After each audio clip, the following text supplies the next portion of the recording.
Всем привет! Добро пожаловать на канал! Меня зовут Оксана, и в сегодняшнем видео я буду шить стеганое одеяло. Это одеяло можно будет также использовать на выписку, а в дальнейшем для прогулок на улице либо дома. Чтобы шить одеялко, мне понадобится ткань. С одной стороны у меня будет хлопок, а с другой стороны сатин. Также наполнитель, ножницы, сантиметр, иголки, мыло или карандаш, а также швейная машина. Одеяло я буду шить размером 90 на 90. Для этого мне необходимо будет выкроить 3 детали из ткани, а также из утеплителя размером 95 на 95. Я добавила по пару сантиметров на припуске и на толщину одеяла. И теперь я вырезаю 3 детали размером 95 на 95 сантиметров из сатина, хлопка и утеплителя. Простегивать свое одеяло я буду ромбами, и для этого мне необходимо будет подготовить ткань. Я буду заглаживать утюгом те места, в которых я буду сшивать одеяло с утеплителем. И я покажу на бумаге, как необходимо это сделать. Также можно будет сделать не только ромбы, а квадраты, либо ромбы поменьше, либо полоски. В общем, то, как вам больше нравится. Для начала нужно сложить ткань пополам по диагонали. Затем точно так же с другой стороны. Потом все 4 угла мы складываем вовнутрь к серединке. Таким образом у нас получатся ромбы.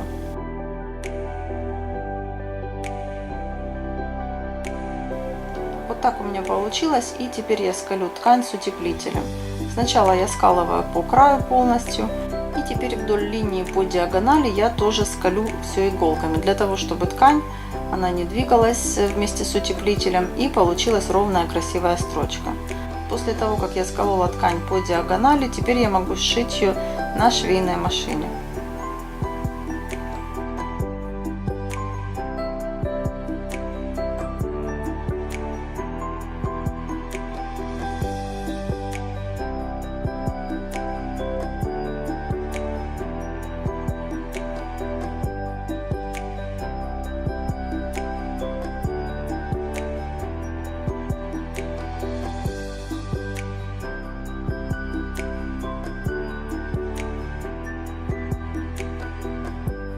Вот так у меня вышло, я уже сшила по одной диагонали, теперь буду сшивать по другой диагонали.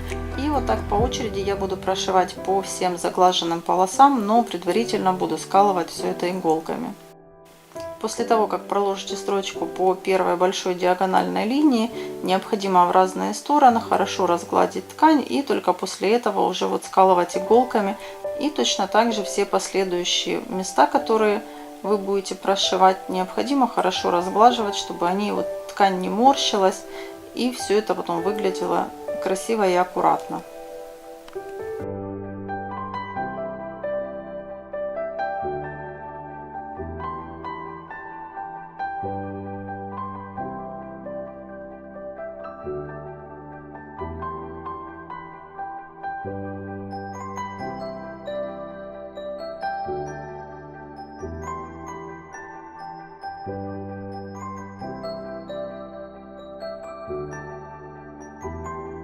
Вот так у меня уже готова одна сторона. Я сшила утеплитель с тканью. Теперь я могу сложить хлопковую ткань вместе с сатином лицевой стороной вовнутрь и сколоть все иголками. И теперь буду все сшивать на швейной машине. Я оставлю 10-15 сантиметров для того, чтобы вывернуть потом свое одеяло на лицевую сторону.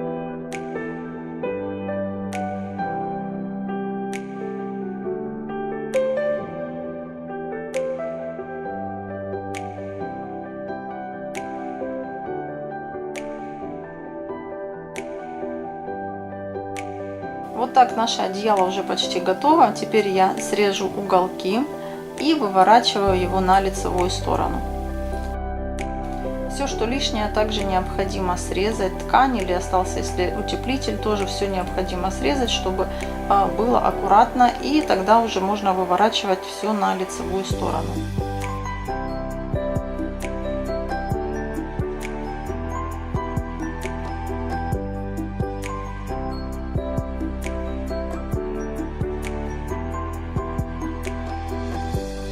Теперь я могу зашить наше отверстие, через которое мы выворачивали наше одеяло.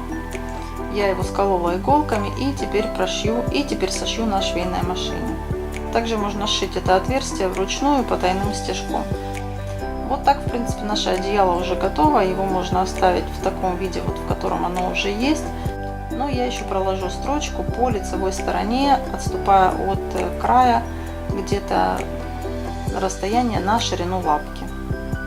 Мне кажется, что тогда у одеяла получается более такой законченный вид и смотрится тогда вот красивее намного, чем вот в таком вот виде, в котором оно есть сейчас.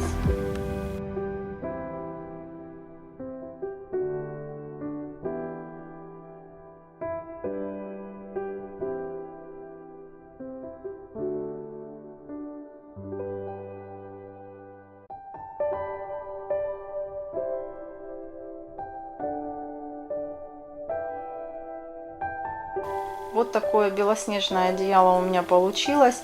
И на этом все. Я с вами хочу попрощаться. Я надеюсь, что это видео вам понравилось. Если понравилось, не забудьте подписаться, ставьте палец вверх. Буду очень рада. И всем пока!